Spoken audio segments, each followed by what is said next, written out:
ఆషాఢ మాసం సందర్భంగా మన కాసం ఫ్యాషన్స్ కిలో చీరలు కొనండి, అరకిలో చీరలు ఉచితంగా పొందండి. నేను ముందే చెప్పాను కదా మన సినిమా సంక్రాంతి రిలీజ్ చేయాలని. ఆడు తప్పితే మీకు వేరే డిస్ట్రిబ్యూటర్ దొరకలేదా? ఆ ఒంటికన్ను గవర్రాజు గారిని కాదని సినిమా కొనే ధైర్యం ఈ ఏపీ స్టేట్ లోనే ఎవరికీ లేదండి. అలాగా అయితే నా సినిమా నేనే కొంటా, నేనే రిలీజ్ చేస్తా. ఇది నా ప్రెస్టీజ్ ఇష్యూ. ఎట్టి పరిస్థితుల్లో సినిమా సంక్రాంతికి రిలీజ్ అవ్వాల్సిందే. లేకపోతే ఆ బాబుగాడి సినిమాకి భయపడి పారిపోయానని చెప్పి నా ఫ్యాన్స్ కోపం వస్తుంది. సమస్యే లేదు, సినిమా రిలీజ్ చేస్తా. ఓం నమ శివాయ. వావ్, బాగుంది, చాలా బాగుంది. ఆ కేటీ గారు సినిమా రిలీజ్ చేస్తాడు. మీ డైరెక్షన్, మీ డిస్ట్రిబ్యూషన్, మీ మీడియా ఏమి పీకలేకపోయింది. ఆ సినిమా ఆపాలి. ఎలా ఎలా అప్పల్రా సినిమా నెగిటివ్ ని తగలెట్టేస్తే. అయ్యో సీరియస్? అదంత ఈజీనా? సినిమాను తీయడం ప్రాణం పోయడం కష్టం, తీసిన సినిమాను తగలేయడం ప్రాణం తీసినంత ఈజీ. నెగిటివ్ యారుళ్ళా ల్యాబుళ్ళా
వచ్చేసారు అన్న. నమస్కారం.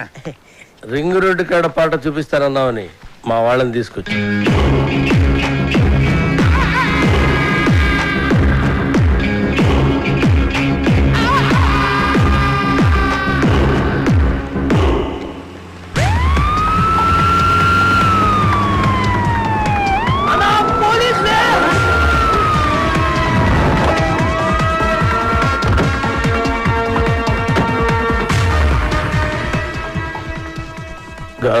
అన్నా మనం ఎందుకు దాక్కున్నాం రా? నాకేమెరికనా? నువ్వు దాక్కున్నావా నేను దాక్కున్నా? మీరెందుకు దాక్కున్నారా? మీరు దాక్కున్నారని మేము దాక్కున్నాం. నేనెందుకు దాక్కున్నాను రా? అదే కదా అని అడిగేది.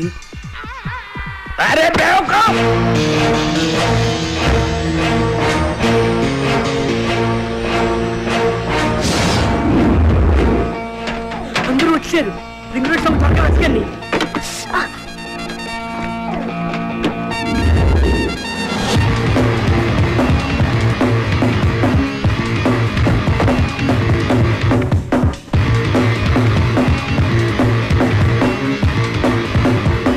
ఏంటి ఇన్స్పెక్టర్ గారు, ఏంటి మీరు ఎలా వచ్చారు? గోండాలనే సినిమా చూస్తున్నారని గోండాల కోపం వచ్చి ఆ నెగిటివ్ తగలబెట్టేస్తామని బెదిరింపు కాల్సి వస్తే చెక్ చేయడానికి వచ్చాం. రింగ్ రోడ్ సాంగ్ దొరికింది. ఆండలమ్మ తల్లి.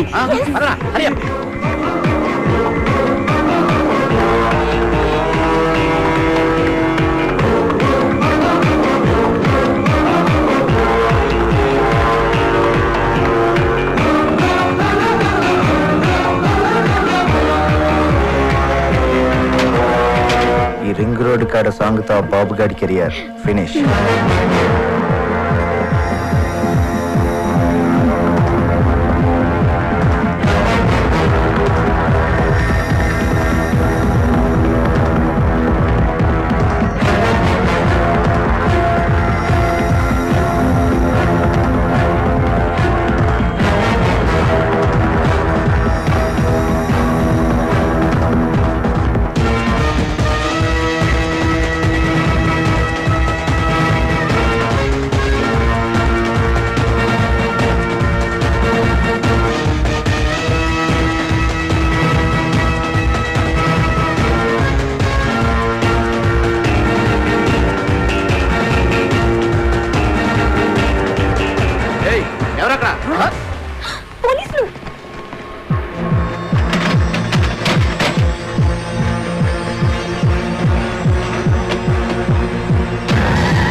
అసలు మీరు ఎందుకు పరిగెత్తున్నారన్నా?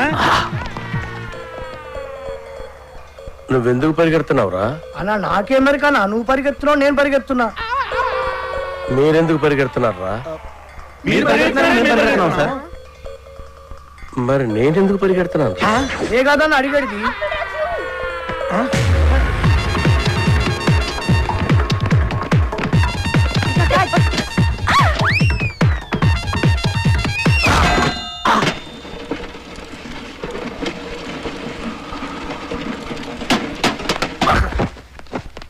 అన్నా అన్నా అన్నా అన్నా అన్నా అన్నా చచ్చిపోయినవారు లేదన్నా, చచ్చిపోయినవా అన్న? పుల్లెడితో చచ్చిపోతాం అనుకుంటే డబ్బా నెత్తిపోయిన పడి చచ్చిపోయినవా అన్న? ఇట్లుండేటోడి ఎట్లా అయిపోయినవా అన్న? ఎందుకురా ఏడుస్తున్నావు? నువ్వు చచ్చిపోయినావు కదా నా దగ్గర ఏడుస్తున్నానా? నేనెక్కడ చూశాను రా? అదే కదా నా అడిగేది. అల్లా అల్లా.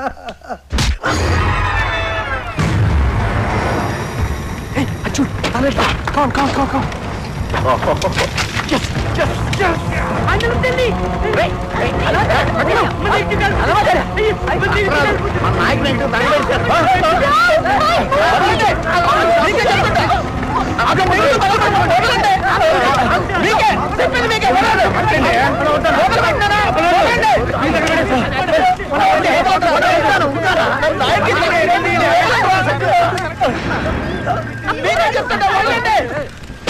నా నాయకి సినిమా తగలబెట్టేశారు. అరే ఇది మీ నాయక సినిమా నెగిటివ్ కాదండి బాబు. రామ్ గోపాలవరం తీసిన కథ, స్క్రీన్ ప్లే, దర్శకత్వం అప్పలరాజు నెగిటివ్. జ్ఞానం ఏదేమో అప్పలరాజు రాసి ఉంటే వాళ్ళు ఏమో కన్ఫ్యూజ్ అయిపోయి తగలెట్టేశారు ఇక్కడ.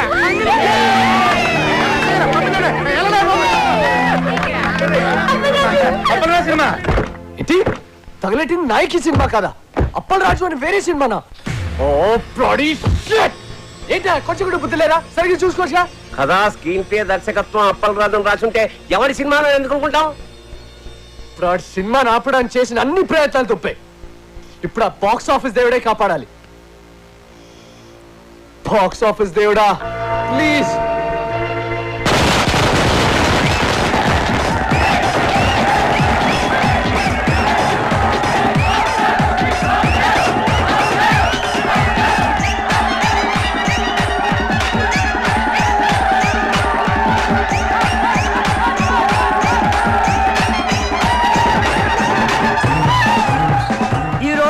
రెండు పెద్ద సినిమాలు బాక్సాఫీస్ ముందు పోటీ పడ్డాయి. అందులో ఒకటి బాబులకే బాబు అయిన బాబు గారు ప్రముఖ దర్శకుడు వై వెంకట కాంబినేషన్ లో వచ్చిన ప్రాణం తీస్తా, మరొకటి కేటి కనిష్కల క్రేజీ కాంబినేషన్ లో కొత్త దర్శకుడు అప్పలరాజు దర్శకత్వంలో వచ్చిన నాయకి. మరి రెండు సినిమాల భవిష్యత్తు ఏ విధంగా ఉండబోతుంది అనేది మరి కొద్దిసేపట్లో మనం తెలుసుకోబోతున్నాం. ఈ రెండు సినిమాల గురించి ముందుగా క్రిటిక్స్ ఒపీనియన్స్ తెలుసుకుందాం. బాబు గారు వై వెంకట్ల కాంబినేషన్ లో వచ్చిన ప్రాణం తీస్తా సినిమా సూపర్ డూపర్ హిట్. ఇది వరకున్న బాక్స్ ఆఫీస్ రికార్డులన్నిటిని ఈ సినిమా బద్దలు కొట్టే పరిస్థితి కనిపిస్తోంది. ఈ సినిమాలో బాబు గారు తల వెంట్రుకతో 900 మంది నరికి చంపే ఎపిసోడ్ ఈ సినిమాకి హైలైట్. కమర్షియల్ సినిమాలకే ఇదొక ట్రెండ్ సెట్టింగ్ సినిమా. ఈ సినిమాకి 4 స్టార్స్ ఇస్తాను. వై వెంకట్ గారి డైరెక్షన్, బాబు గారి నటన నెక్స్ట్ జనరేషన్ కూడా డామినేట్ చేస్తాయి. నేను ఈ సినిమాకి 4.5 స్టార్స్ ఇస్తున్నాను. ఇకపై తెలుగు సినిమా చరిత్రని బిఫోర్ ప్రాణం తీస్తా, ఆఫ్టర్ ప్రాణం తీస్తాగా డివైడ్ చేయొచ్చు. ఈ సినిమాకి నేను 5 స్టార్స్ ఇస్తాను. ఇవి కూడా సరిపోవు, కానీ ఇవ్వడానికి నా దగ్గర అంతకు మించి స్టార్స్ లేవు. థ్యాంక్ యూ సార్, ప్రాణం తీస్తా సినిమా గురించి మీ ఒపీనియన్స్ తెలియజేసినందుకు. మరి నాయకిని ఎవరైనా సినిమా అంటే అది సినిమా అన్న పదానికే అవమానం. కెమెరా కనిపెట్టినప్పటి నుంచి ప్రపంచంలో ఏ లాంగ్వేజ్ లోని ఇంత చెత్త సినిమా రాలేదు. ఈ సినిమాని డైరెక్టర్ ఎందుకు తీశాడో, ఇంత చెత్త సినిమాలో కనిష్క, కేటీ లాంటి స్టార్స్ ఎందుకు యాక్ట్ చేశారో మనకు అర్థం కాదు. నాయకి సినిమా చూస్తున్నంతసేపు తలనొప్పి. జండుబాంబ్ కంపెనీ వాళ్ళు తమ సేల్స్ పెంచుకోవడానికి చేసిన కుట్రలో భాగమే ఈ సినిమా అని నా ఫీలింగ్. ఈ సినిమాలో హీరో ఓ సిచ్యువేషన్ లో ఆత్మహత్య చేసుకుని చచ్చిపోతే బాగుంటుంది అనిపిస్తుంది. కానీ అంతలోనే హీరో ఐటెం గారితో కలిసి పాట పాడుతూ ఉంటాడు. అబ్బే, లాజిక్ లేదు. ఈ సినిమాలో రెహమాన్ శర్మ చేసిన పాటల కంటే ట్రైన్ లో అడుక్కునే వాళ్ళ పాటలు బాగుంటాయి. ఎవడో శ్రీశైలం అంట, వాడు రాసిన లిరిక్స్ కి అర్థం వాడికన్నా అర్థం అవుతుందో లేదో. ఒక పల్లవి లేదు, ఒక చరణం లేదు, అసలు లిరిక్స్ నాయకి అని పేరు పెట్టినందుకు శ్రీజాతికి అవమానం. కేటీకి విలన్ వేషాలు వేసుకోవాల్సిందే. సినిమాని ఎలా తీయకూడదు అనే దానికి ఎగ్జాంపుల్ గా ఈ నాయకి సినిమాని ఫిల్మ్ ఇన్స్టిట్యూట్ కోర్సుల్లో పెట్టే అవకాశం ఉంది. ఈ సినిమాని టికెట్ లేకుండా ఫ్రీగా షో చూపించిన జనం థియేటర్కి రారని ఒక అంచనా. ఈ సినిమా చూసిన వాళ్ళకి టైం వేస్ట్, తీసిన వాళ్ళకి డబ్బులు వేస్ట్, యాక్ట్ చేసిన వాళ్ళకి డేట్స్ వేస్ట్, టోటల్ గా ఈ డైరెక్టరే వేస్ట్. అప్పలరాజు తిరిగి అమలాపురం వెళ్ళిపోవడం తప్ప వేరే దారే లేదు. నా రేటింగ్ 1.5. నేను ఒక్క స్టార్ ఇస్తా. నేను 1/2 స్టార్ ఇస్తాను. నేను ఈ సినిమాకు స్టార్స్ ఇవ్వను. అరా, ఈ సినిమాకి స్టార్సా?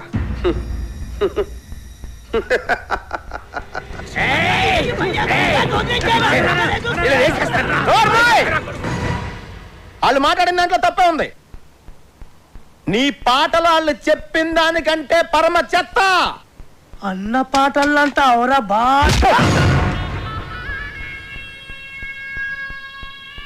ఏంట్రా నా పాటలే బాగలే ఉంటావురా? నాకు దిమాగ్ ఖరాబ్ అయిందంటే చంపేస్తాను నా కొడక. ఓకే, నీ ముఖానికి పాటలు కావాలరా? చెత్త చెత్త చేస్తావు నా సినిమాని. రై లే, నువ్వు నీ ముఖానికి నువ్వు హీరో.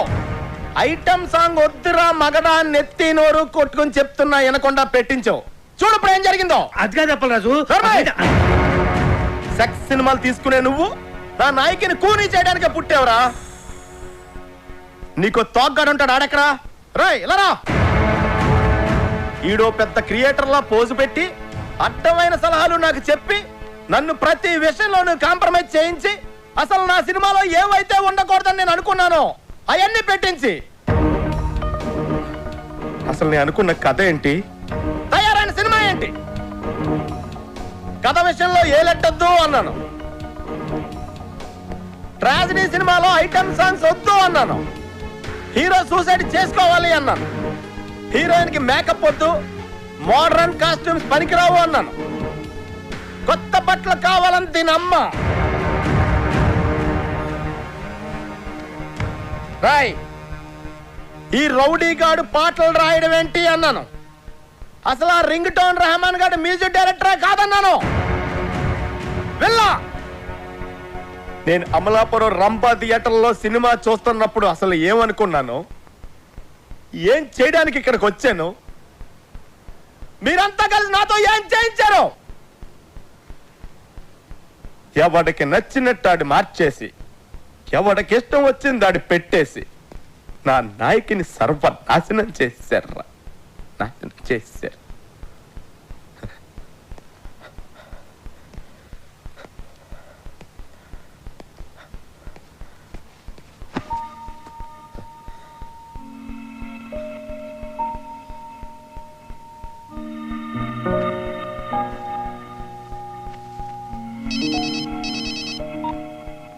హలో రాఖీ గారు, కంగ్రాట్స్.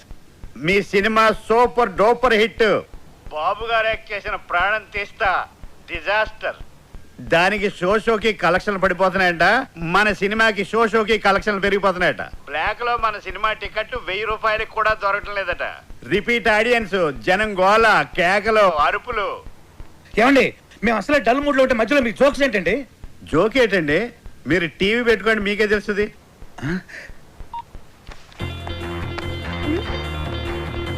నాయకి అదిరిపోయిందనా? నాయకి 100, నాయకి 200, సిల్వర్ జూబ్లీ సినిమా. గత 10 సంవత్సరాల్లో నాయకి లాంటి సినిమా రాలేదు. కేటీఆర్ యాక్టింగ్ అదిరిపోయింది అన్నా. కేటీఆర్ సూపర్. నాయకి కేక, కనిష్క యాక్టింగ్ సూపర్ హిట్. ఏం నటించిందన్నా, సూపర్ హిట్. ఆయన ఎవరో కొత్త రైటర్ శ్రీశైలం అన్న రాసిన సాంగ్స్ అదిరిపోయినాయి. Super super hit. Appal Raju direction super కాదు, సూపర్ డూపర్. మీ డైరెక్షన్ సూపర్ అంటే ఈ సినిమాలో రెహమాన్ సర్మన్ చూసి ఏ రెహమాన్ నేర్చుకోవాలి. 10 సంవత్సరాలుగా రింగు రోడ్డు లాంటి పాట రానేలేదు. రింగు రోడ్డు కాడ పోసి రంగనాయకి ఐటమ్ సాంగ్ ఉంటేనే సినిమా సూపర్ డూపర్ హిట్ అవుతుందని చెప్పానా? నేను మోడర్న్ డ్రెస్ వేస్తేనే జనం చూస్తారని చెప్పానా? రింగ్ రోడ్ సాంగ్ చెప్పానా? సిచ్యువేషన్ లేని సాంగ్ హిట్ అవుతుందని చెప్పానా? సినిమాకి లాజిక్ అక్కర్లేదని చెప్పానా? హీరో సూసైడ్ చేసుకోపోతేనే సినిమా సూపర్ హిట్ అవుతుందని చెప్పానా? ఆడియన్స్ కి బార్ డాన్స్ లే కరెక్ట్ అని చెప్పలే? కొత్త రకం స్క్రీన్ ప్లే అవుతుందని చెప్పానా?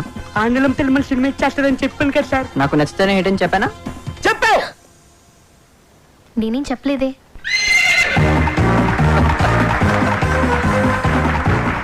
వెల్కమ్ టు గుర్రం అవార్డ్స్. సంచలనాత్మక విజయం సాధించిన అప్పలరాజు గారి నాయకి సినిమా ఈ ఏడాది గుర్రం అవార్డ్స్ ని మొత్తం డామినేట్ చేయబోతోందని నేను చెప్తే మీరెవ్వరూ ఆశ్చర్యపోరని నాకు తెలుసు. మంచి సినిమా తీయాలనే తపన తప్ప మరేమీ ఆలోచించని రాఖీ గారికి ద బెస్ట్ ప్రొడ్యూసర్ అవార్డ్.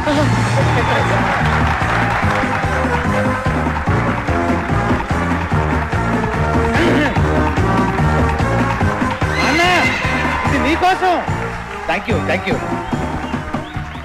చావు పాటని పుట్టిన పిల్లాడి అరుపుతో రీమిక్స్ చేసి ఆల్ టైమ్ మ్యూజికల్ హిట్ చేసిన సంగీత బ్రహ్మ రెహమాన్ శర్మ గారికి బెస్ట్ మ్యూజిక్ అవార్డ్.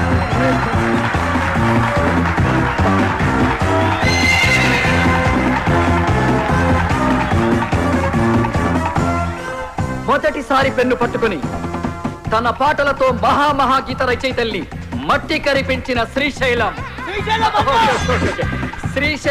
అన్న డైనమిక్ లిరిక్ రైటర్, రేపటి సినీ పాటల కేర్ ఆఫ్ అడ్రస్ శ్రీశైలం అన్నకి ఉత్తమ పాటల రచయిత అవార్డ్.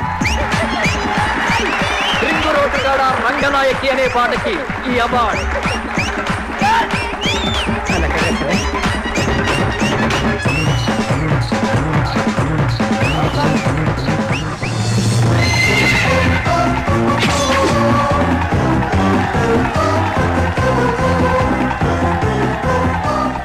రొటీన్ స్టెప్స్ తో విసిగిపోయిన ప్రేక్షకులకి ఓ బార్ డాన్స్ ఊపుతో కొరియోగ్రఫీ చేసి డాన్స్ లో కొత్త ట్రెండ్ ని క్రియేట్ చేసిన మన సరళక్కకి బెస్ట్ కొరియోగ్రాఫర్ అవార్డ్.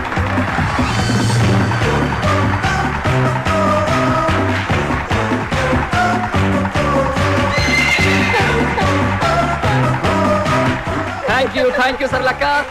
తన క్రియేటివ్ థాట్స్ తో బ్రిలియంట్ ఆలోచనలతో కథకి ప్రాణం పోసి క్రియేటివిటీ అనే మాటకి కొత్త అర్థం చెప్పిన creative genius, creative head Pushpanand గారికి స్పెషల్ జ్యూరీ అవార్డ్.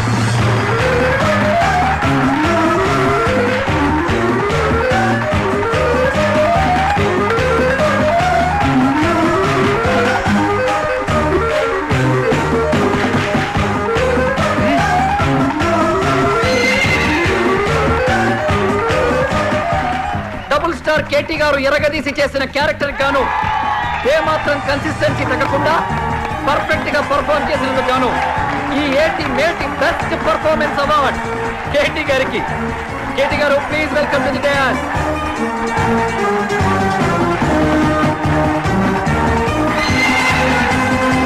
కేవలం గ్లామరే కాదు, అద్భుతమైన పర్ఫార్మెన్స్ కూడా చేయగలను అని నిరూపించుకున్న బెస్ట్ హీరోయిన్ కనిష్క గారికి బెస్ట్ హీరోయిన్.